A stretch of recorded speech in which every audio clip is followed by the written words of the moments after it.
Paz do Senhor, vamos colocar de pé. Você que trouxe a sua Bíblia, quiser acompanhar, abra comigo em Salmos 27.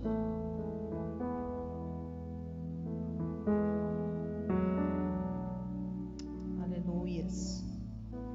Salmos 27.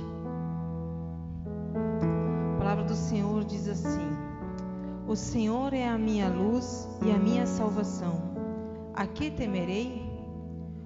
O Senhor é a força da minha vida. De quem me recearei? Quando os malvados, meus adversários e meus inimigos investiram contra mim para comerem as minhas carnes, tropeçaram e caíram. Ainda que um exército me cercasse, o meu coração não temeria. Ainda que a guerra se levantasse contra mim, nele confiaria. Uma coisa pedi ao Senhor e a buscarei, que possa morar na casa do Senhor todos os dias da minha vida, para contemplar a formosura do Senhor e aprender no seu templo. Porque no dia da adversidade me esconderás no seu pavilhão, no oculto do seu tabernáculo me esconderás. Por-me-á sobre uma rocha. Também a minha cabeça será exaltada sobre os meus inimigos, que estão ao meu redor. Pelo que oferecerei sacrifício e júbilo no seu tabernáculo. Cantarei, sim, cantarei louvores ao Senhor. 14, diz assim: Espera no Senhor, anima-te, e Ele fortalecerá o teu coração. Espera, pois, no Senhor. Amém? Essa palavra aqui é um salmo de Davi. E é um salmo de confiança. É um salmo onde nos incentiva a prevalecer, permanecer, não desanimar, não nos colocar para baixo, por mais que as lutas, por mais que as adversidades nos rodeiam. Ele fala que uma coisa ele pediu ao Senhor, que ele permanecesse na presença dele. E ele continua dizendo lá no versículo 14: Espera, pois, o Senhor, anima-te, não desanima. As lutas, as adversidades têm, todo momento o inimigo ele vai vir sim contra as nossas vidas. Mas ele diz aqui no versículo 6, que é ele quem nos exaltará contra o nosso inimigo. Qual tem sido o inimigo da nossa alma? Quem tem sido aquele que tem nos afrontado? Não são pessoas, porque a palavra do Senhor diz que a nossa luta não é contra a carne nem contra o sangue, mas sim contra principados e potestades que estão dominando essas pessoas. Então nós precisamos lutar contra o inimigo da alma dessas pessoas em oração, buscar em Deus. E ele diz aqui também que ainda que um exército nos cercasse, a palavra do Senhor diz que Satanás ele é como um leão ao nosso derredor. Mesmo que ele nos cerque, mesmo que ele está sempre à nossa volta, nós temos um que nos ajuda, que não parece um leão, mas é o leão da tribo de Judá. Satanás ele pode parecer um grande gato malvado, mas ele é só um gatinho, porque Jesus já venceu, ele morreu na cruz, ele já pagou um preço por mim e por você. E ele diz: espera em mim, anima-te, não desanima, entrega o teu coração, porque eu vou fortalecer. Confia em mim, porque eu vou te ajudar. Então nessa noite, qual é a palavra que eu quero deixar aqui? Que Ele é a nossa luz, é Ele quem traz esperança às nossas vidas, é nele que nós temos que colocar a nossa esperança. Nós não sabemos o dia de amanhã, mas a palavra do Senhor diz que amanhã pertence ao Senhor. Então nós precisamos confiar nesse Deus que está cuidando de todas as coisas. Se até hoje Ele cuidou de você, tu acha que amanhã Ele não vai cuidar?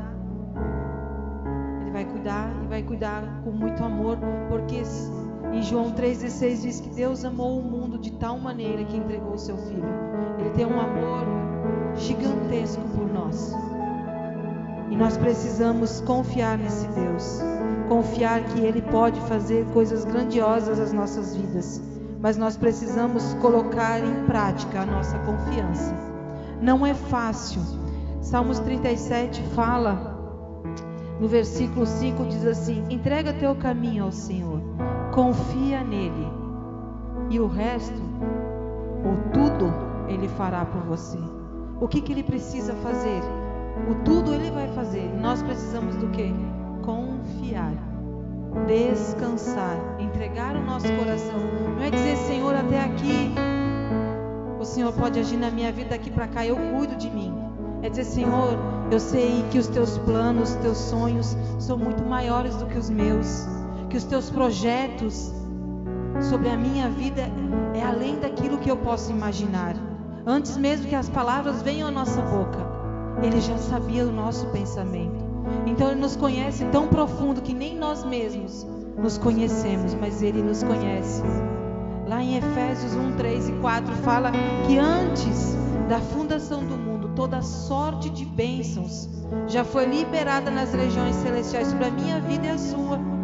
Então algo o Senhor já preparou lá no início. Nós nem éramos gerados, nós nem tínhamos cogitação de nascer, e o Senhor já tinha preparado algo para mim e para você. E a palavra do Senhor diz que Ele é bom. Então se Ele é bom, Ele vai gerar coisas boas ao nosso respeito. Se acontecer coisas ruins, é para nos preparar para o que Ele tem para nos dar. Muitas vezes passamos por dificuldades. Não estou dizendo que não teríamos, porque a palavra do Senhor diz que nesse mundo nós teríamos aflições. Mas era para nós ter o quê? Bom ânimo, porque Ele já venceu por nós. Então nós precisamos confiar, entregar a nossa vida ao Senhor e descansar, nos deleitar no Senhor. É colocar a nossa cabeça no travesseiro e não se preocupar com amanhã. Se tem conta, se não tem conta, é difícil. Mas isso é confiança. Confiança não é fácil, é uma prática. Você precisa praticar. Você precisa praticar essa confiança em Deus para poder viver todas as vontades de Deus. Lá em Romanos 12, 2 diz que Ele tem a boa, agradável e perfeita vontade sobre as nossas vidas. Mas nós devemos o quê? Renovar o nosso entendimento, renovar a nossa mente, deixar de ser desconfiados e confiar no Senhor, como Ele tem dito. Ele é fiel na palavra dEle. Ele cumpre quando promete. Então nós precisamos fazer a nossa parte, entregar o nosso coração e confiar, e o mais Ele vai fazer. Aleluias. Coloca a sua mão sobre o seu coração. Ora ao Senhor, fale com o Senhor nessa noite. Qual é o anseio da tua alma? Qual é a dificuldade que você está tendo de confiar, de entregar a sua vida ao Senhor, de deixar Ele ser verdadeiramente a luz da sua vida? Porque Ele veio para nos trazer luz, e só depende de nós abrirmos o nosso coração para que essa luz venha nos transformar de dentro para fora. Oh, santo Tu és, Senhor Jesus. Nós Te glorificamos, Senhor, e bendizemos o Teu nome, ó Pai. Nesta noite, Senhor, nós colocamos, Senhor, as nossas vidas diante do Teu altar, ó Pai. Como está aqui, Senhor, em Salmos 37, 5, Senhor. Nós queremos entregar, Senhor, os nossos caminhos, nós queremos entregar as nossas vidas, Senhor. Nós queremos entregar todas as áreas, Senhor, das nossas vidas, Senhor, até aquelas, Senhor, que nós queremos dominar, Senhor. Mas nós queremos entregar tudo, Senhor. Nos esvaziar de nós mesmos, ó Pai, para que o Senhor possa nos encher, Senhor. Para que nós possamos, Senhor, viver, Senhor, a boa, agradável e perfeita vontade do Senhor. Nós precisamos abrir mão de nós mesmos e nos entregar ao Senhor, porque eu sei que o Senhor tem planos bons. São planos bons e não ruins, não maus, para dar um fim para as nossas vidas que nós desejamos. A palavra do Senhor agrada a Deus, e Ele responderá ao desejo do teu coração. Como que nós podemos agradar a Deus se nós não temos fé, não temos confiança de que Deus está nas nossas vidas? Nós precisamos abrir mão de tudo que nos rodeia e buscar a presença do Senhor. Buscai em primeiro lugar o meu reino e a minha justiça, e as demais coisas serão acrescentadas. Não se preocupe com as coisas, se preocupe em agradar a Deus, preocupe em fazer a vontade dEle, porque as demais coisas Ele já te deu. Ele já te deu, só depende do seu coração. Que nessa noite o Senhor venha trazer, Senhor, mais fé, mais confiança sobre as nossas vidas, porque a Tua palavra diz: se nós não temos, nós podemos pedir àquele que tudo tem. E Senhor, então nós estamos te pedindo nessa noite que o Senhor gere dentro de nós, Senhor, mais fé, mais confiança em Ti, Senhor, para que nós possamos, Senhor, descansar verdadeiramente em Ti, ó Deus. Trabalha em nós, Senhor Jesus. Tu tens total liberdade, Senhor, de entrar e agir dentro do meu coração e do coração dos meus irmãos aqui nessa noite, ó Pai. Oh Santo Espírito, enche este lugar, ó Pai, como em Pentecostes, Senhor, que a Tua glória encheu aquele lugar, ó Pai. Que a Sua glória possa encher este lugar, que nós possamos sentir, Senhor, o Teu doce perfume, o Teu abraço, Senhor, o Teu toque, Senhor Jesus. Que nós possamos largar todo o fardo pesado, difícil, e tomar o Seu que é leve e suave, ó Pai.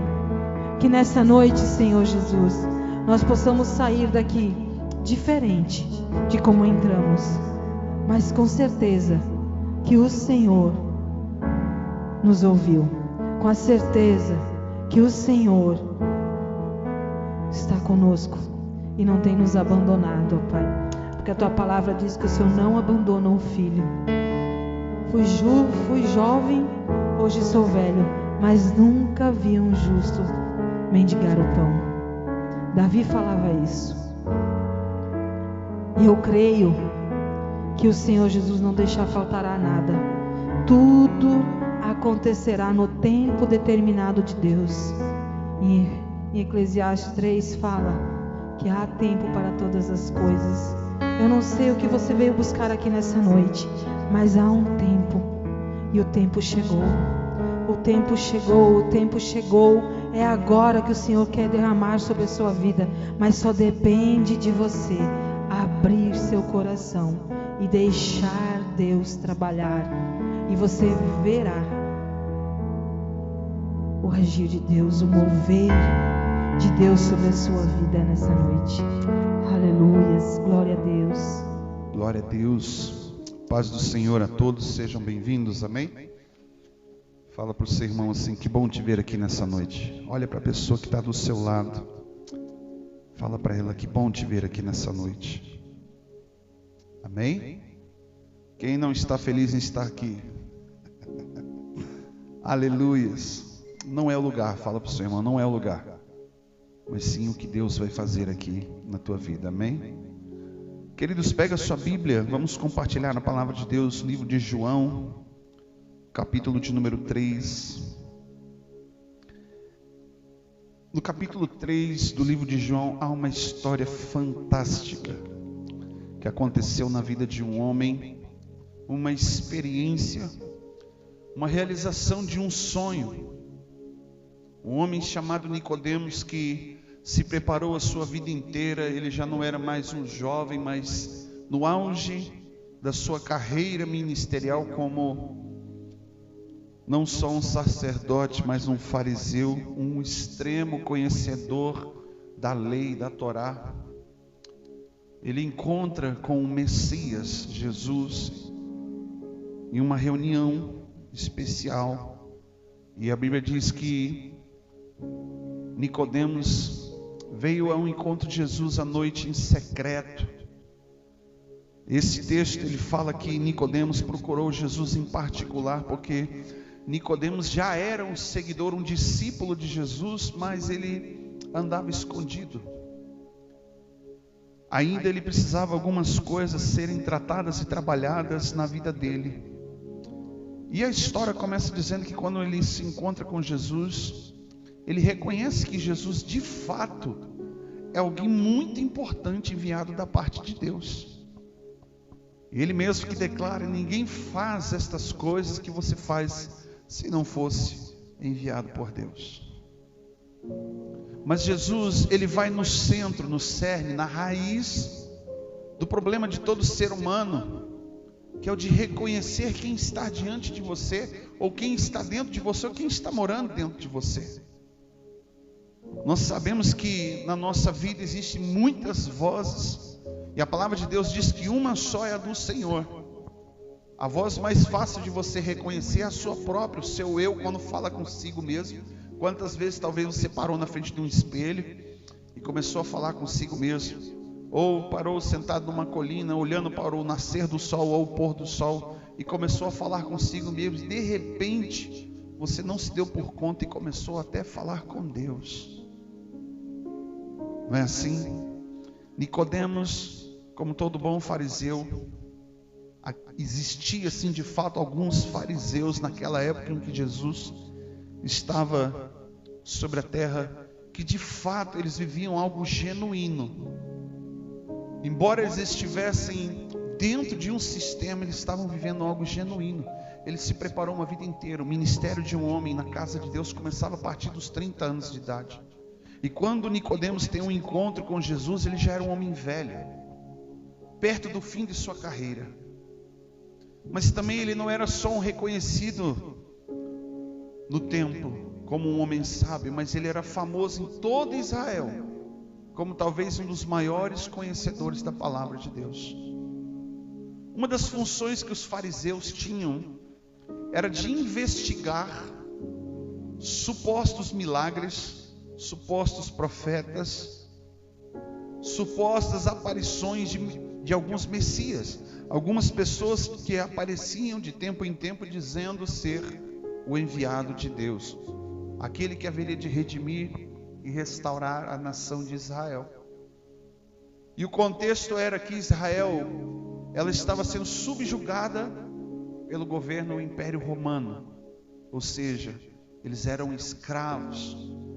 Em partes eles viviam livres, mas tinham que se submeter e se sujeitar ao Império Romano. E quando Jesus aparece no início do seu ministério, curando, libertando, ressuscitando pessoas, uma mensagem que estava dentro de um contexto ao qual deveria surgir mais cedo ou mais tarde o Messias, Nicodemos talvez pensou: esse deve ser aquele que eu espero a vida inteira. E o problema é que muitas vezes a nossa redenção, o trabalhar de Deus, o agir de Deus na nossa vida para a libertação, para uma cura, para um milagre, um sobrenatural, não vem da aparência ao qual nós esperamos. Não vem num formato, em algo engessado ou numa forma. Deus, ele se manifesta como ele quer, no tempo que ele quer. O jeito que Deus vai agir e vai falar com você não depende de você, e sim da vontade dele. Então o segredo é como identificar que o próprio Deus habita dentro de você. A Bíblia fala que eu e você somos templo do Espírito de Deus e de que Deus habita em nós. Sabe aquele momento na sua vida que você, sem saber ou sem colocar uma ideia de que existe um Deus, que você precisa encontrá-lo, mas havia algo faltando dentro de você, um vazio, e você começou a buscar em todos os lugares preencher, e de repente você se encontra com aquilo que vem e te completa. Você está diante de um Deus verdadeiro e genuíno, que fala, que tem boca, que tem olhos, que tem pés, que tem mãos. Quando você puder compreender isso, talvez de uma certa forma você precise enxergar, não é assim? Muitas pessoas precisam ver algo materializado para crer. Mas o próprio Jesus, ele fala assim: bem-aventurados sois vós, serão aqueles que não me viram, mas creram. Então o crer em Deus, mesmo que nós não venhamos vê-lo, faz de mim e de você alguém que anda por um caminho de fé e de verdade. Quando Jesus, ele abre o seu coração e fala para os discípulos assim: eu sou o caminho, a verdade e a vida.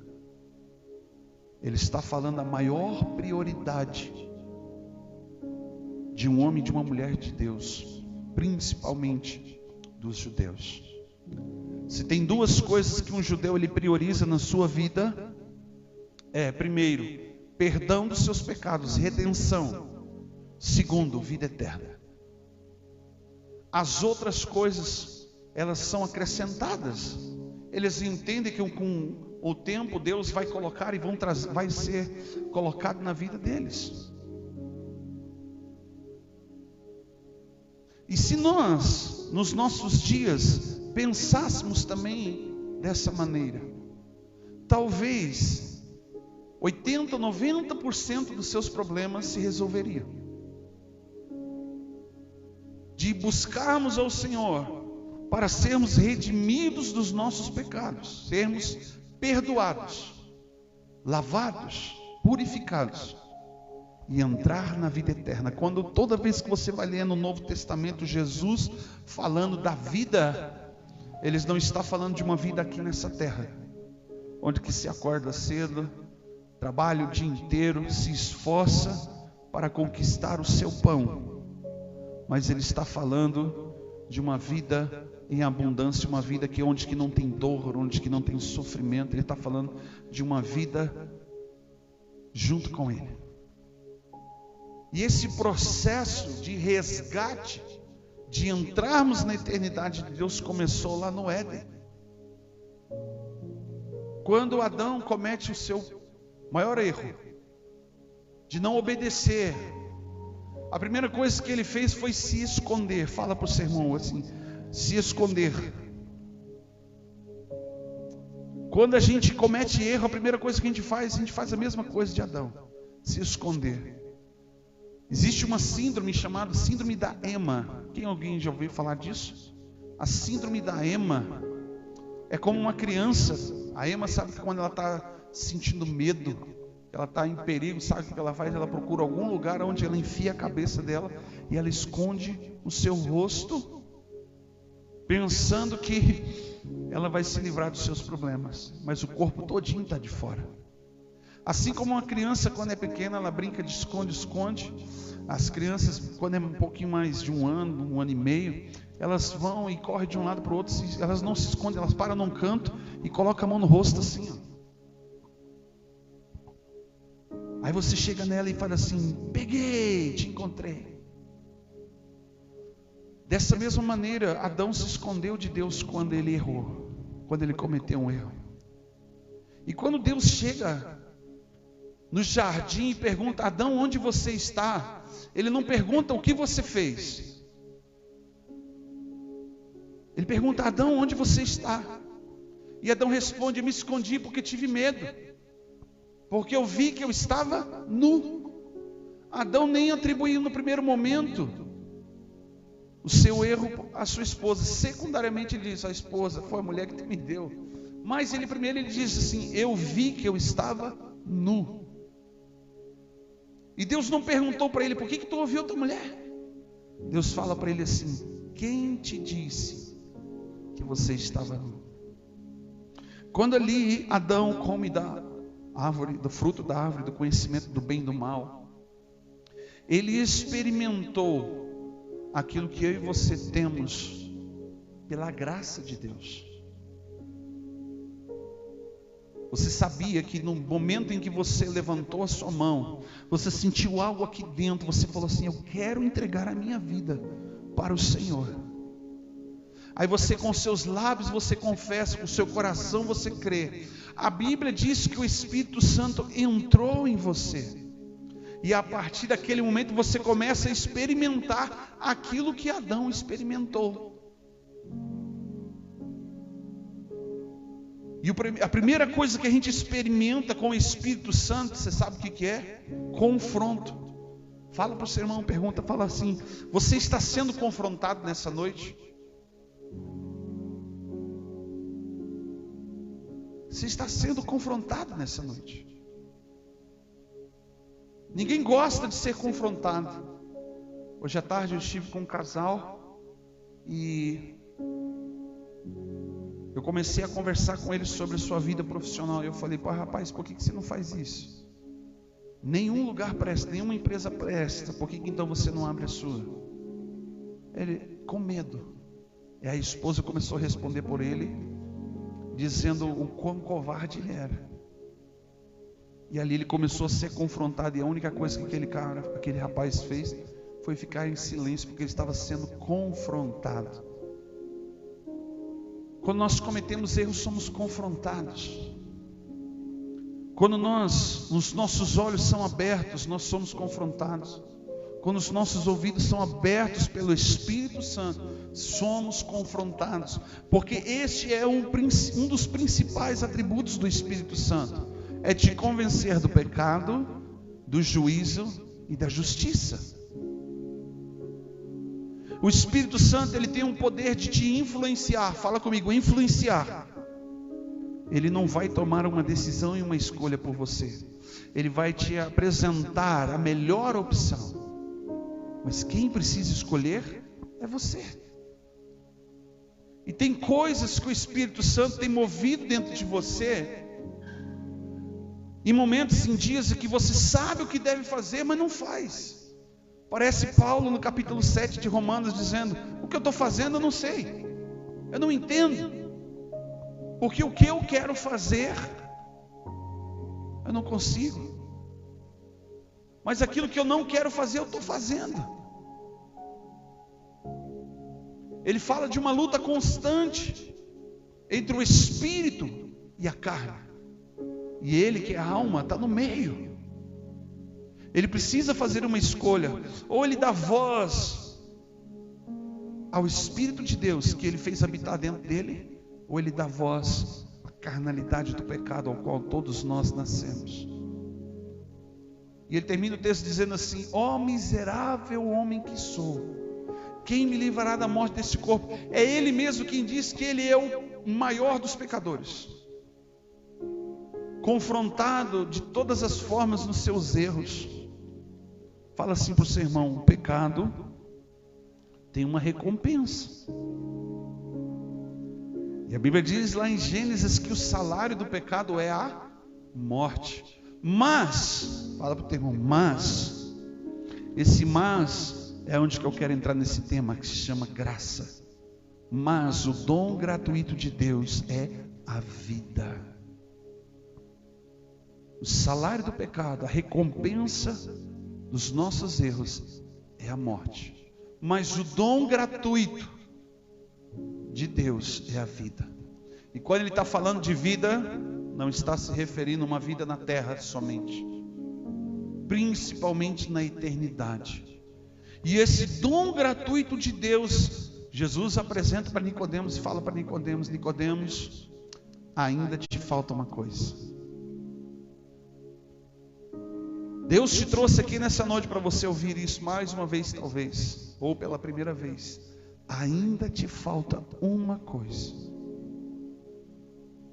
Você precisa nascer de novo. Jesus vira para Nicodemos e fala para ele: olha, Nicodemos, ainda te falta uma coisa. Nicodemos começou a passar o currículo dele. Mostrou para Jesus, e o próprio Jesus fala para ele também depois que ele é um cara entendido, conhecedor. Ele fala assim: olha, você é mestre em Israel, mas não sabe das coisas que eu estou falando da terra. Como que você vai compreender as celestiais? Ou seja, muitas vezes nós chegamos para Deus e pintamos um currículo de que somos bons. Eu ouvi hoje um rapaz num áudio falando para mim assim: pastor, tudo que eu faço é bom. Eu falei: eu quase que ia responder para ele assim: está pedindo oração por quê?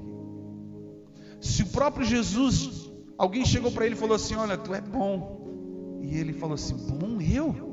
Eu não sou bom, meu pai é bom. Então, quando nós temos ainda esse senso de que nós somos bons naquilo que nós somos, naquilo que nós fazemos, nós nos enquadramos naquele texto que fala lá em 1 Coríntios capítulo 11, a partir do versículo 25, quando Paulo está falando sobre a ceia, ele fala assim: se nós nos julgássemos a nós mesmos, não seríamos julgados. não encontraríamos erro, não encontraríamos imperfeição, não encontraríamos condenação. E é por isso que o plano de salvação de Deus, incluindo Jesus morrendo numa cruz, e ele, quando ele morre na cruz, ele deu acesso para mim e para você, para aquilo que Adão e Eva experimentaram no Antigo Testamento: conhecer a verdade, ser confrontado por ela, fazer a escolha certa. Quantas vezes aqui você já teve essa oportunidade de fazer uma escolha? Quem escolhe aqui fazer errado? Quem é sempre do contra? Se por acaso aparecer uma oportunidade para você, você vai fazer a melhor escolha, sim ou não? Você não vai fazer a pior escolha. Mas a tua escolha é baseada em quê? As nossas escolhas são baseadas no nosso eu. Na maioria das vezes nós escolhemos o jeito que vamos fazer. Como que vamos lidar com isso? Quando Jesus vira para Nicodemos e fala: Nicodemos, uma coisa te falta. Quando Jesus fala para ele: você tem que nascer de novo, Jesus está dizendo para ele com essas palavras: você não pode fazer mais do seu jeito. Você precisa nascer da água e do Espírito. Nicodemos não entendeu. Ele olha para Jesus e fala assim: como que eu vou voltar para o ventre da minha mãe e nascer de novo? Isso seria um baita de um milagre. Nascer de novo. Observe que uma criança, quando ela nasce, ela não sabe falar, ela não sabe andar, não sabe escrever, tem uma dificuldade muito grande de comunicação, né? de assimilar.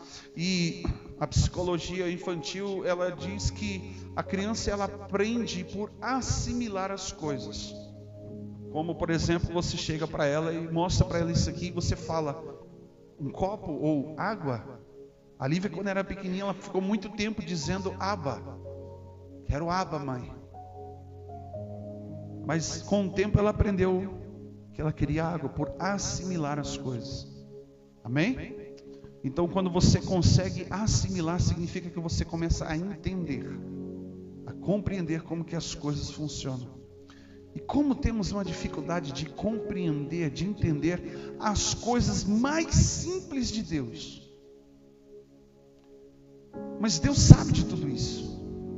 Sabendo disso, Jesus, ele começa agora a falar conosco através de parábolas. Os discípulos não estavam entendendo por que Jesus estava falando por parábola. Parábola, na nossa tradução, seria uma linguagem figurada, ou uma ilustração de algo do nosso dia a dia, como por exemplo uma superstição, uma história, uma fábula, ou algo que você faz cotidianamente, né? Como por exemplo quando ele fala da parábola do semeador. Alguém algum dia sentou e ficou observando alguém fazendo, plantando, preparando a terra, semeando, regando e colhendo. E Jesus começa a pegar aquela realidade da vida de alguém e começa a mostrar à luz da palavra de Deus o que nós precisamos fazer e deixar de fazer. Fala assim por seu irmão: você precisa nascer de novo. E por que nascer da água e do Espírito? Um dos significados do batismo é morrer para a velha carnalidade do homem. É mortificar, ou seja, deixar sepultado o velho homem. As coisas que você praticava, que antes de conhecer a Cristo, você era escravo desses erros, desses pecados. E você estava condicionado até dizer: eu não quero fazer, como Paulo falou, eu não quero fazer, mas estou fazendo. Aquilo que é bom, que eu quero fazer, eu não consigo. Mas agora quando você mortifica, você se arrepende daquela vida que você vivia, uma vida de escravidão do pecado. E agora você surge, emerge das águas, com um arrependimento genuíno. Tem muita gente que acha que quando batiza nas águas, nunca mais vai pecar. Está errado. Mas, com certeza, essa pessoa vai pecar menos. Por quê? Porque quando João Batista começa a ministrar e falar sobre batismo, ele diz assim, ó: eu vos batizo com água para a remissão e arrependimento dos seus pecados. Mas vem um que vos batizará com Espírito Santo. Eu vou segurar até aqui, porque com fogo é outra pregação. Esse é o fogo do Apocalipse 20. É de extermínio. Mas ele vai te batizar com o Espírito Santo. Significa que ele vai entrar dentro de você. Porque antes desse fato, o Espírito Santo atuava somente do lado de fora, ou sobre as pessoas. Em alguns momentos da vida dela, aquele momento que a pessoa se separava, aquele momento que ela ia buscar o Senhor, aquele momento que ela ia levar o seu sacrifício no altar. Alguns homens, algumas mulheres na Bíblia foram presenteados por esta atuação sobre, até mesmo Saul, que foi rejeitado por Deus. Mesmo depois de ser rejeitado por Deus, ele experimentou o Espírito Santo. Ele experimentou o Espírito Santo sobre ele. A Bíblia diz que Saul, ele entra na aldeia onde que Davi e os seus soldados estão ali escondidos. Saul cercou aquele lugar. Davi não tinha para onde correr. E a Bíblia diz que Saul mandou um mensageiro, mandou 2, 3, e eles não voltavam. E ele foi lá pessoalmente para matar Davi. Só que o que Davi estava fazendo? Ele estava adorando, ele estava invocando Deus. E quando ele entra naquela aldeia, ele ainda em cima do cavalo, ele sente a presença de Deus. E naquele momento ele é tomado pelo Espírito de Deus. E ele até profetizou. Observe o que é uma vida direcionada pelo Espírito Santo de Deus. Significa que você precisa fazer renúncias. Significa que você precisa hoje fazer entregas. Toda transição de governos, de reinos que tem na Bíblia, você vai ver o pai passando para um filho, e as mensagens, as palavras que são trocadas entre o pai e o filho são assim: filho meu, me dá o teu coração. Porque se o coração do filho não fosse de acordo com o coração do pai, aquele filho poderia colocar todo o reino em risco. Ou seja, o coração do filho precisava estar convertido ao coração do pai para que desse continuidade num legado. E aí você pega o livro de Lucas, por exemplo, nos primeiros capítulos fala assim, ó, que o Senhor Jesus vai converter o coração dos filhos aos pais. O meu coração, o teu coração precisa se converter ao coração de Deus. Quando fala se converter, está dizendo estar sujeito à vontade do coração de Deus. Aí Jesus fala para Nicodemos: Nicodemos, por meio de parábolas, o vento sopra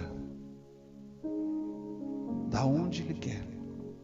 Não sabemos de onde ele vem e nem para onde vai. Pois assim é todo aquele que é nascido do Espírito. Ele está querendo dizer, em outras palavras, ele não se move mais pela sua própria vontade. Embora tenha um eu, tenha uma alma, tenha um caráter aqui dentro, e a nossa carnalidade do pecado está dizendo para a gente fazer coisas, ou deixar de fazer coisas, mas o Espírito está falando mais alto, e você dá ordem, e coloca em ordem toda a tua vida. E eu quero ler então por que Jesus fala e ministra isso ao coração de Nicodemos, no capítulo 3, versículo 16, amém? Vamos ler a Bíblia. Fala assim no versículo 16: porque Deus amou o mundo de tal maneira, Ele amou a todos. Fala para o seu irmão, você também. Deus amou o mundo de tal maneira. Este tal maneira significa graça. A graça de Deus Talvez você possa passar uma vida inteira sem compreender, apenas usufruir dela, aceitar ela e experimentar ela, porque é difícil entender como que a graça funciona. Eu estava vendo alguns dias atrás um vídeo, um documentário de um pastor falando sobre um assassino lá nos Estados Unidos, um serial killer. Ele havia assassinado uma criança, uma menina de 12 anos, ele violentou e depois esquartejou, sumiu com os restos mortais daquela criança, mas foi pego. E lá o júri popular colocou pais, mães, famílias para julgar e condenar aquele homem. Nos Estados Unidos tem a pena de morte. E cada uma daquelas pessoas do júri se levantavam e iam até a frente da tribuna e falavam direcionado para aquele homem tudo aquilo que elas desejavam e aquilo que aquele homem merecia. E ele, com um olhar sem expressão, sem emoção, sarcástico, ele não respondia e apenas olhava para aquelas pessoas, todas apontando, julgando, desmerecendo, condenando aquele homem. E por último veio o pai daquela menina. E ele vem à tribuna e ele começa a falar para aquele homem: hoje a minha alma ela está em conflito, porque o Deus a quem eu sirvo me ensina e eu aprendi que eu devo e tenho que te perdoar. Naquele momento, aquele homem que ouviu do pai daquela criança que ele havia matado, que ele estava sendo perdoado, aquele homem começou a chorar, caiu em prantos. A pergunta que a gente se faz: aquele homem merecia o perdão? Sim ou não? Segundo a lei do homem, não. Um exemplo tão claro desse como esse qual eu falei é quando chegam para Jesus. Jesus está ensinando numa sinagoga e chegam os fariseus arrastando uma mulher que foi pega em flagrante adultério. Os fariseus queriam aprontar, botar Jesus num problema muito grande, porque ninguém, nenhum homem, ninguém do sinédrio, ninguém dos fariseus poderiam condenar alguém à morte se primeiro não passasse por Roma. E eles chegaram a apresentar aquela mulher, já tinha levado alguma tunda, provavelmente, machucada, ferida. Ela já estava contando com a morte, porque a própria lei mosaica dizia que quem fosse pego em flagrante adultério, a mulher seria apedrejada até a morte. E eles chegam com aquela mulher diante de Jesus, olham para Jesus e falam: essa mulher foi pega em flagrante adultério, a lei diz que ela tem que morrer, e tu, o que tu diz? Se cumpre na vida de Jesus uma profecia de Jeremias, em que o Filho do Homem escreveria na terra, no pó, o nome, a tradução é o nome do hipócrita ou o nome hipocrisia. E quando Jesus se abaixa, ele começa a escrever na terra. A Bíblia não diz o que ele escreveu, mas eu creio que ali se cumpriu, porque quando ele se levanta, ele fala uma frase, dizendo: aquele que não tem pecado, atire a primeira pedra. Desde o mais velho, que representa a experiência, ao mais jovem, que representa a inconsequência, a imaturidade, cada um começou a largar suas pedras e viraram as costas e foram embora. Ou seja, até quem não tem entendimento, até quem é imaturo, sabe o que é certo e sabe o que é errado, sabe o que deve fazer e sabe o que não deve fazer. E o problema é que nós aprendemos só com os nossos erros, infelizmente, não é?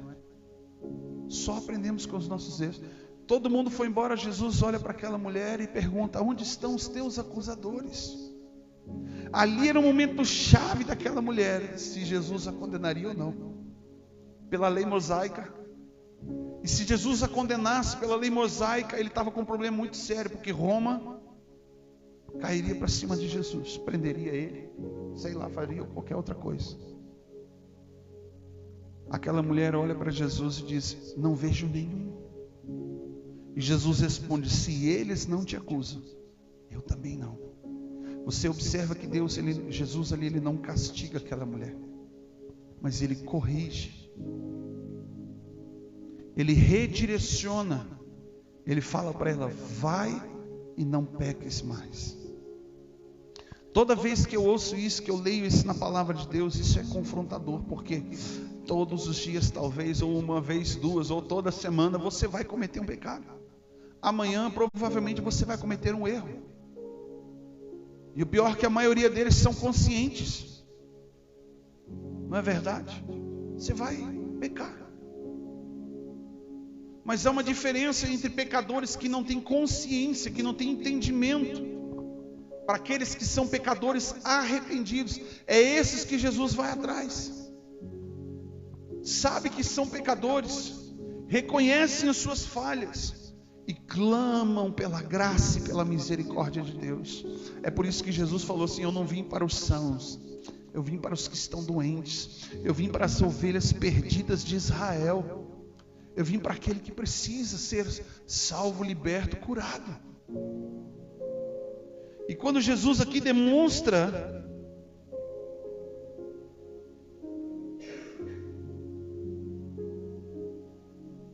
que o amor tal é capaz de escolher entregar tudo para me resgatar e te resgatar, pare e pense um pouquinho. Você acha que algum governante da nossa nação faria isso? Morreria para te salvar? Você acha que algum super-herói da vida aí morreria para te salvar? Ou vamos fazer o contrário, você morreria por alguém que não está nem aí para você? Você morreria por alguém que talvez cuspiria no teu rosto, na tua face? Você morreria por alguém que ia blasfemar, falar mal de você, te jogar pedra, te caluniar? Você morreria por essa pessoa? Dificilmente. Esta tal maneira não é que Deus considerou que nós merecemos. Ele considerou que se Ele não fizesse essa escolha por mim e por você, a humanidade não teria salvação. Você entende isso? Então Jesus escolheu te amar, escolheu entregar a sua vida por você. E veja só, no versículo 17, Jesus termina o 16 falando para que tenha o quê? Vida eterna, para que não morra, para que não pereça, para que não vá para o inferno, mas que entre na vida eterna. E ele começa a dizer: porquanto Deus enviou o seu Filho ao mundo, não para que julgasse o mundo. Porque Jesus, ele é advogado, ele não é juiz. Deus é juiz. Mas para que o mundo fosse salvo por ele. Este mundo que a própria Bíblia diz que jaz no maligno. Esse mundo que já está, a gente consegue ver nas mídias, nas redes sociais, nas televisões, que está perdido. Jesus veio para salvar o perdido. Quem está perdido nessa noite? Quem não sabe para onde ir? Quem não sabe o que fazer? Quem não sabe para onde correr? Para quem recorrer nessa noite? É para você que Jesus veio. É para você que Jesus morreu. E aqui Jesus começa a falar com Nicodemos,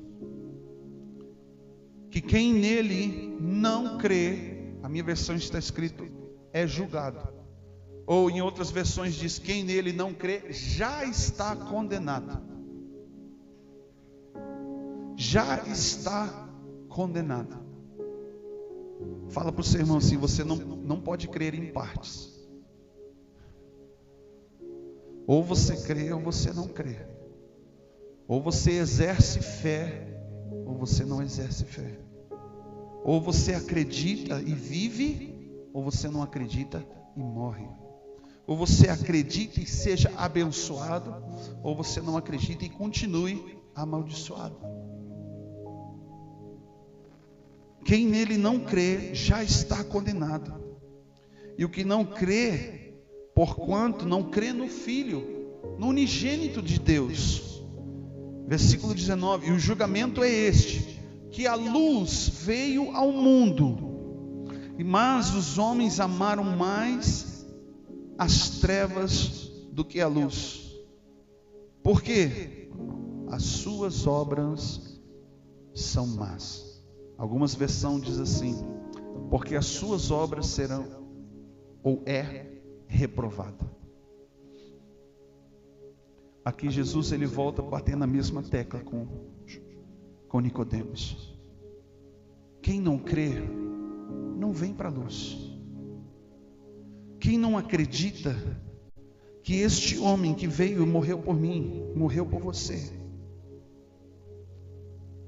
não acredita que ele pode te curar, que ele pode te libertar, que ele pode ressuscitar os mortos, que ele pode transformar a vida de uma pessoa, já está condenada, ele está dizendo. Por que essas pessoas já estão condenadas? Porque elas não querem ir para a luz, elas não querem ver, elas não querem enxergar. Alguém aqui consegue dirigir um carro à noite sem ligar o farol, numa estrada deserta? Tem que ser muito bom, tem que ter um olho aí de coruja, para enxergar de noite, não é? Visão noturna. Alguém tem visão noturna? Não. Você precisa de luz para olhar o caminho que você está andando, não é verdade? Uma vida sem o Espírito Santo de Deus é como andar no escuro. Quem aqui já levantou de noite para ir no banheiro ou para tomar um copo de água durante a madrugada e não acende a luz, não acha? Fica tateando as coisas, procurando onde que está lá o botãozinho e não acha. Você começa a caminhar por dentro da casa, você fala, aqui tem um móvel tal, só que daí tu esquece que tem uma ponta de uma quina, de um sofá, numa porta, e ó, pá, dá aquela bicuda, arranca a unha fora. Andar no escuro pode ser um problema sério. Talvez você consiga andar por um tempo, mas cedo ou mais tarde você vai se machucar. Assim é o homem e a mulher que não se deixa ser direcionado pelo Espírito Santo de Deus. O julgamento é este: a luz veio ao mundo, mas os homens amaram mais as trevas do que a luz, porque as suas obras eram más. Pois todo aquele que pratica o mal aborrece a luz e não se chega para a luz, porque a fim de que não sejam descobertas as suas obras. E algumas versões diz para que não sejam reprovadas as suas obras. Agora você entende que o principal objetivo do Espírito Santo é te convencer do pecado, do juízo e da justiça, porque ele dá clareza para aquilo que está diante dos teus olhos, mas que você não está vendo. Ele faz com que os teus olhos não olhem só para fora, mas que olhem aqui dentro, no teu caráter. E aí quando você começa a ser confrontado, sabe o que muitas vezes as pessoas fazem? Fecha a porta daquela área da sua vida, esconde a chave, como nos desenhos animados, engole a chave, porque aquilo ali é horripilante, é horrível. Eu não quero ver, eu não quero mexer, causa dor, causa constrangimento. É um problema que vai ficar, é um cômodo da tua vida, é uma área da tua vida que não vai funcionar. Todas as outras que você deixou Deus trabalhar, fluem, prospera. Mas aquela área que você tem ela fechada, guardadinha, 7 chaves, não prospera. Por quê? As suas obras são más. Eu quero encerrar essa mensagem. Vou contar mais uma vez esse testemunho. Muitos anos atrás, 2009, 2010, eu não me lembro exatamente. A igreja lá em Brasília tem um sítio. E no sítio tem um poço de 23 metros de profundidade. E cavar muito fundo para ter água naquela terra seca. E na época da seca, você tem que limpar pelo menos de 6 em 6 meses o fundo, os veios, para que continue a fluir água. porque senão cai barro, pedra e para de fluir água. E um dia eu fui fugir de casa, peguei meu computador e fui lá para o sítio. Tinha lá uma casinha onde que o meu tio morava lá, porque ele cuidava lá do sítio. Eu falei, vou lá para a chácara, vou ter silêncio, vou conseguir trabalhar, eu consigo fazer meu trabalho aqui, não vou ter problema. Só que quando eu cheguei lá, o meu tio estava limpando o bendito do poço. E ele pediu que eu ajudasse ele. E uma pessoa só não tem como limpar um poço. Imagina você descer no poço, como que você sobe de volta? Você precisa de alguém. E ele desceu lá no poço e começou com uma latinha num balde assim. Ele mergulhava, pegava as pedras, o barro, lama, ficava no ganchinho e eu puxava para cima para tirar a sujeira. Um dado momento ele pediu para subir e ainda falou assim, tem muita sujeira, precisa que agora você vai ter que descer. E eu falei, eu não vou. Tu olhava assim, lá embaixo, 23 metros não parece ser muito distante. Tu vai olhar daqui até ali, outro lado da rua talvez, mas quando você coloca assim, ó, na vertical, é muito fundo. Eu falei, tio, não vou descer aí não. Tem que terminar o negócio, eu não posso descer, já está me doendo os quartos, os quintos. E eu acabei inventando de descer. E quando eu desci, já não tinha mais como voltar. No meio do caminho, eu falei, não tio, volta. E ele não me ajudou nisso. Enquanto que eu estava descendo, eu comecei a olhar para as paredes e me segurando na corda e na parede, cheio de teia de aranha, de barata, de bicho, de besouro. Eu com medo de colocar a mão, começou a me dar pânico. Eu tinha a sensação de que a qualquer momento aquelas paredes iam desmoronar e ia me soterrar lá embaixo. E já ia ficar sepultado e ia botar minha lápide lá em cima. E quando foi chegando mais próximo do fundo, foi escurecendo, o ar foi acabando. Eu comecei a ficar ofegante. E foi chegando naquela água suja, escura, água de lama. E eu falei aquela pergunta que todo mundo fala quando está no meio de uma encrenca: o que eu estou fazendo aqui, Jesus? Já comecei a orar pedindo para Deus perdão dos pecados, porque se eu morresse ali, era uma chance muito grande. Eu cheguei lá, fiquei na ponta dos pés assim, tinha água ainda na ponta do meu nariz. E eu mergulhava, tinha que pegar o barro, as pedras que tinham e jogar, passar a mão nas beiradas para tirar todas aquelas pedras. E eu estava apavorado, morrendo de medo. E cada vez que o balde subia, não dava para ficar olhando para cima, porque caía uma gota assim que parecia uma pedrada. Então eu ficava agarrando as paredes assim, e ficava lá embaixo, meu Deus, o que eu estou fazendo aqui, Jesus? E eu orava assim, Deus me permite voltar a ver minha família, ver meus filhos, não me deixe morrer. Eu estava apavorado. E quando finalmente foi a hora de subir, quando eu estava subindo, o Espírito Santo falou para mim assim: este poço é a tua vida, sujo, escuro, cheio de bicho, cheio de coisa suja. E a partir daquele dia eu comecei a deixar de olhar e desejar as coisas que são de fora, que são passageiras, que são coisas materiais. Do jeito que Deus trouxe, Deus pode levar, Deus deu, Deus tira. Se trabalha, se conquista, se investe, se perde, se ganha de novo. Mas desde aquele dia eu comecei a olhar para dentro.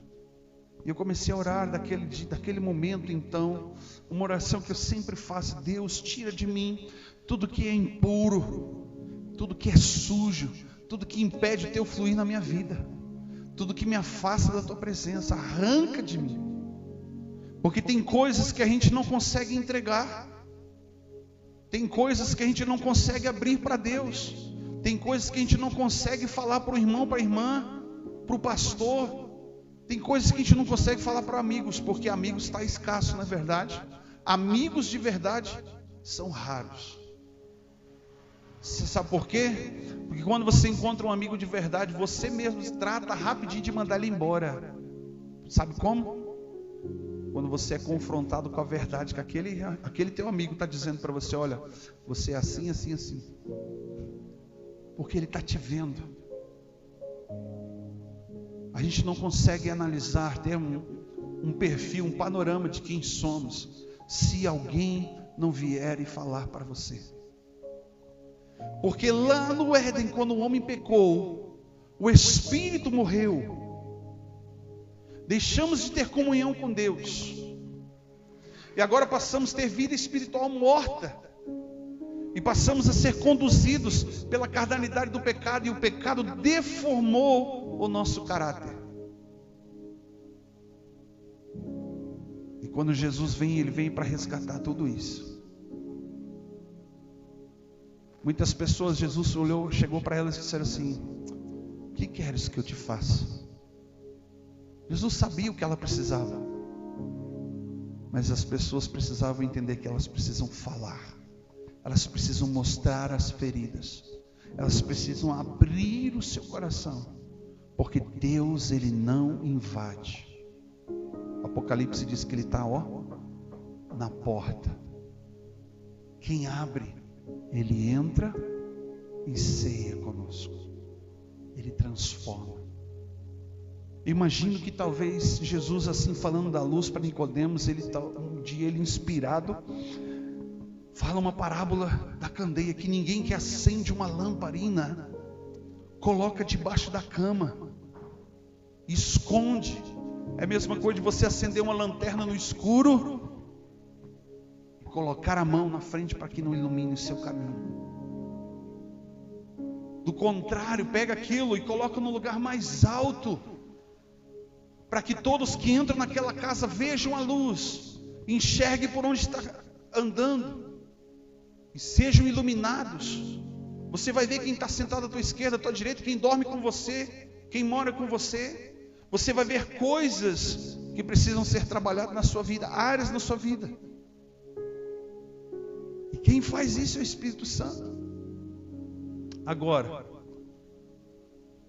uma coisa é o Espírito Santo entrar em você. Fala assim: você tem o Espírito Santo. Olha para o teu irmão e fala assim: você tem o Espírito Santo. Você entregou a sua vida. É Ele que te convenceu. É Ele que operou em você, como a Bíblia diz, o querer e o efetuar. Mas a diferença está em você fazer o caminho contrário, entrar nele. É isso que Jesus estava falando para Nicodemos. O vento sopra da onde quer, não sabemos de onde vem nem para onde vai. Assim é todo aquele que é nascido do Espírito. Eu agora não deixo o Espírito Santo só agir na minha vida, eu vou entrar nele, eu vou me mover através dele, eu vou falar por ele, eu vou viver por ele, eu vou descansar através dele, eu vou vencer através dele, eu vou ser curado através dele, eu vou ser liberto através dele, eu vou ser restaurado através dele, porque ele opera em nós tudo isso. Que proposta que Jesus fez para Nicodemos. E sabe de uma coisa, queridos? Infelizmente, muitas pessoas fazem como Nicodemos. Algumas delas passaram a vida inteira dentro da igreja, seguindo Jesus, ouvindo a mensagem dele, mas não mergulharam no Espírito. E aí, quando Jesus já estava morto, ele percebeu aquilo que ele havia perdido. Aí agora, Jesus morto, crucificado, ele teve que se comprometer diante do Sinédrio, ele teve que colocar o cargo dele em xeque, ele teve que colocar a vida dele em questão e impedir o corpo de Jesus para ser enterrado e sepultado. Nicodemos e José de Arimateia fizeram isso. Você entende isso? E saiba de uma coisa, a Bíblia fala que vem dias, e não está muito longe, preste bem atenção, vem dias que este Espírito vai ser retirado da terra, junto com a igreja. As pessoas vão buscar a Deus, vão ler essa palavra e vai ser como somente um livro. Vão buscar a Deus e não vão encontrar. Alguns vão buscar a morte e não vão conseguir morrer. Alguns vão se doer de remorso, talvez até de arrependimento, porque entenderam que o tempo da visitação do Espírito Santo de Deus passou. E eles ficaram só olhando na multidão. Essa pessoa que não crê, esta pessoa que não mergulha no Espírito, é um forte candidato, uma forte candidata a, quando a igreja ser arrebatada, ser levada para as bodas do Cordeiro, permanecer aqui na terra. Você entende isso? Se coloque em pé por um momento.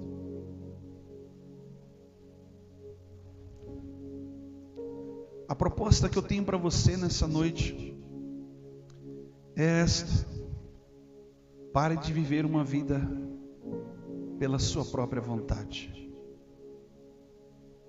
e busque conhecer esta pessoa, o Espírito Santo que mora dentro de você. Ele está aí, Ele está aí, Ele fala com você, Ele traz a tua mente, Ele traz o teu coração. Ele fala para você: não faz, não olhe, não toque, não fale.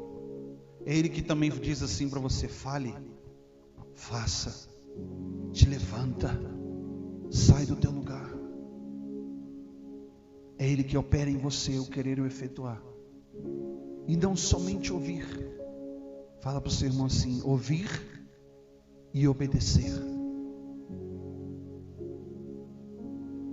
A proposta que Deus tem para você nessa noite é ouvir e obedecer. Não é só escutar. É possível que nessa noite algumas pessoas possam só ter escutado. Escutar é entrar por um ouvido e sair para o outro. Amanhã você não vai lembrar de nada. Amanhã não vai fazer diferença nenhuma na tua vida essa palavra. Mas aquele que ouviu, levou para o coração e deixou essa semente ser trabalhada.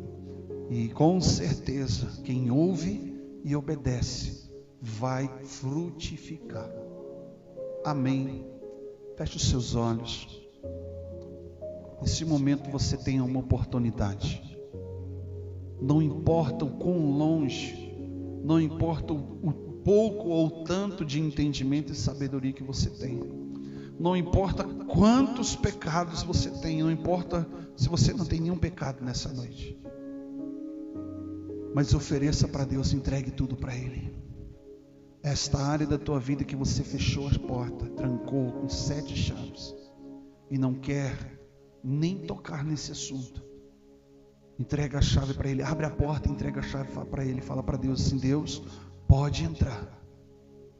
Eu quero que o Senhor esvazie este quarto, este cômodo, e habite ali, e que faça a diferença. Convide o Espírito Santo. Convide o Espírito Santo para entrar neste lugar. E entre junto com Ele, mergulhe junto com Ele.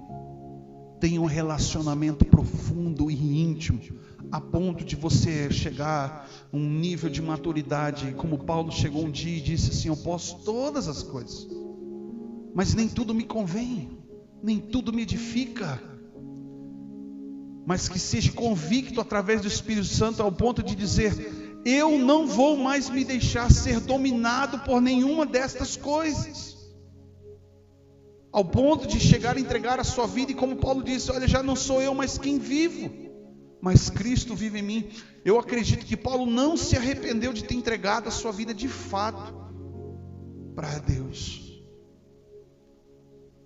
Porque no momento em que ele fechou os seus olhos para esta vida, ele abriu os seus olhos diante de Deus. Fala com o Senhor nessa hora. Fala para Deus. Nem sempre a gente consegue falar com palavras. Talvez nessa noite você não tenha palavras para entregar para Ele. Talvez você tenha lágrimas. Talvez você tenha atitudes. Mas a palavra de Deus diz que mesmo que os teus pecados sejam como a escarlata, tão escuro, tão sujo, tão podre, ainda assim o Senhor te faz mais alvo que a neve. Pai querido, nessa noite nós abrimos o nosso coração para Ti, como igreja. Igreja que vai morar no céu, Senhor. Clamamos a Ti, Senhor, que Teu Espírito Santo venha agir em nós e através de nós, operando em nós o querer efetuar, nos influenciando e nos envolvendo, Senhor, a pensarmos, a agirmos da maneira correta, escolhermos as coisas certas. Que Teu Espírito Santo venha nos fortalecer e o Teu poder venha ser aperfeiçoado, Pai, nas nossas fraquezas.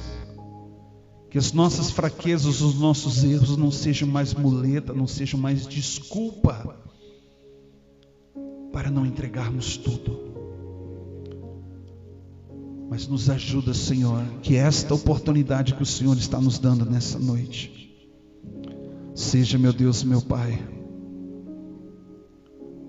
a oportunidade que vai transformar a vida dos Teus filhos nessa noite.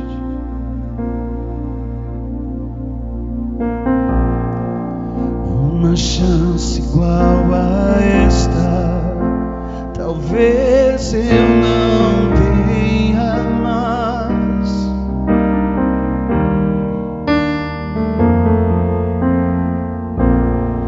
Eu quero estar em Tua presença, nem que seja a última vez.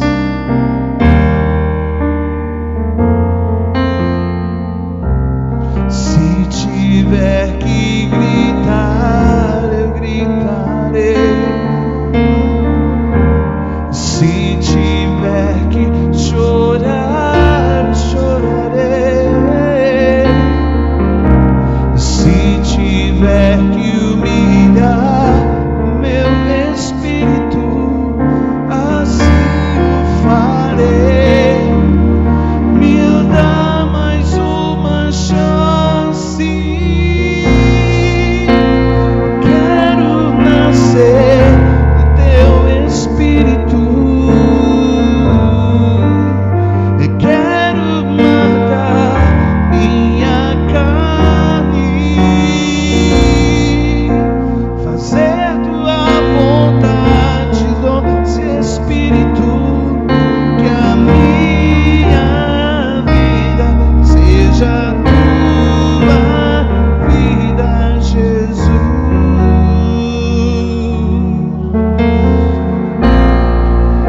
Uma chance igual a esta,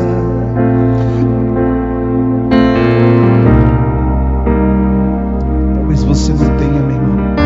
Amanhã pode ser tarde. Eu quero estar em Tua presença, nem que seja a última vez.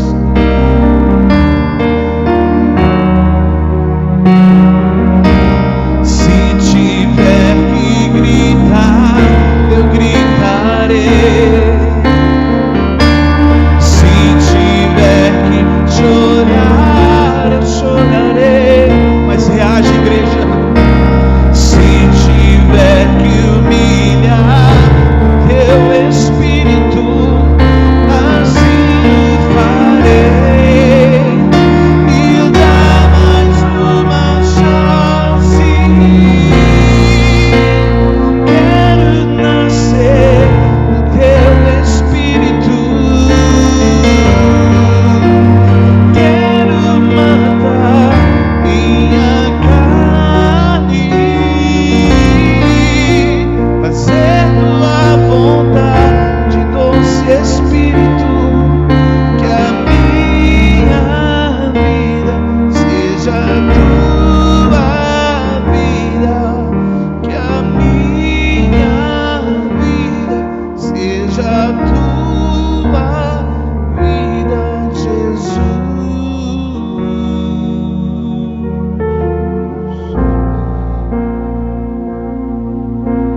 Coloca a mão no seu coração, repete assim comigo: Deus, nessa noite, pelo Teu Espírito, opera em mim o querer e o efetuar.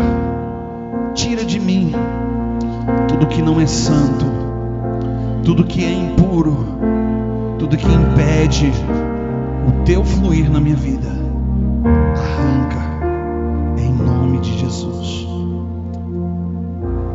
Pai, com esta oração em concordância, Pai, temos legalidade, Senhor, no teu Espírito, Pai, para que o Senhor venha agir, Pai, em nós e através de nós, trazendo, Senhor, o tratamento, Senhor, a correção. E se somos corrigidos por Ti, Senhor, é porque somos amados. E nós recebemos, Senhor, do Teu amor, Senhor, sobre nós, em nome de Jesus. Amém. Pode se sentar. Amém, queridos. Pastora Fabiane.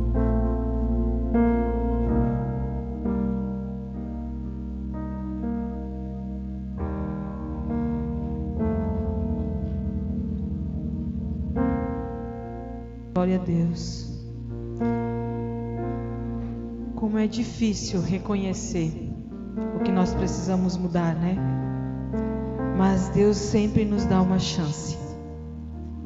O amor dele sempre nos dá uma chance para recomeçarmos.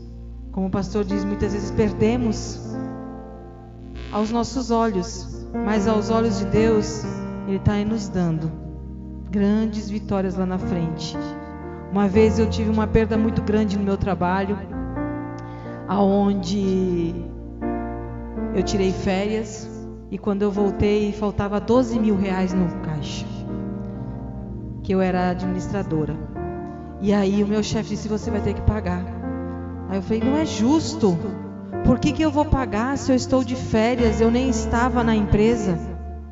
Por que eu tenho essa culpa? Porque você não conferiu o caixa quando chegou. Eu errei, mas ele também não conferiu. Aí eu falei: justo seria então dividirmos as dívidas. Mas eu fui para a igreja e eu falei: Senhor, não é justo eu pagar algo que eu não peguei, que eu nem estava presente. E só eu e Deus sabia disso. Uma irmãzinha levantou e veio até mim e disse assim: filha, aos teus olhos é um grande prejuízo, mas aos meus olhos é um grande investimento. E eu falei: Senhor, que investimento? Eu estou perdendo aí 12 mil reais. E aí eu voltei, conversei com o meu chefe, pedi para a contabilidade mandar todo o dinheiro de volta, todas as notas, e tentei descobrir aonde estava o erro. De 12 mil consegui baixar para 6. E daí o meu chefe disse: você paga a metade, eu pago a metade, porque não é justo. Você errou, eu também errei. Então é justo que nós dois pagamos. E isso eu conquistei uma confiança muito grande. De um salário de 3, 4 mil que eu recebia, eu saí da empresa tendo um salário bem alto, quase do valor de qual tinha assumido. Então Deus, Ele nos honra. Muitas vezes aos nossos olhos é um grande prejuízo, estamos perdendo muito, mas a palavra do Senhor diz que quando nós perdemos, nós ganhamos. Você pode perder algo aqui, mas você vai ganhar lá. É lá aonde a traça, o ferrugem, o ladrão não rouba. É teu, é lá que nós temos que plantar. Aqui alguém pode te levar, mas o que nós plantamos em Deus, ninguém te tira. Aquilo que Deus colocou dentro de você, ninguém te tira. E é nisso que nós temos que nos apegar.